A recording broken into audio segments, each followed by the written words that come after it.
Среди населения Молдовы были зарегистрированы случаи, когда с ними связывались по телефону и спрашивали банковские реквизиты. Под предлогом сбора данных для переписи населения передают IPN со ссылкой на правительственную службу. Данные переписи собираются на планшете и только путем личного интервью. При этом в переписном листе нет вопросов о банковских реквизитах. Во время переписи рецензент приходит домой и должен предъявить удостоверение личности и носить одежду с логотипом переписи.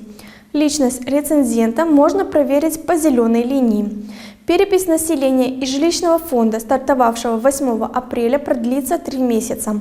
До 7 июля около 4000 человек должны пройти по домам для сбора данных о населении, возраст, пол, уровень образования, а также данных об условиях жизни. За первые 4 дня после начала переписи было проверено около 65 000 домов.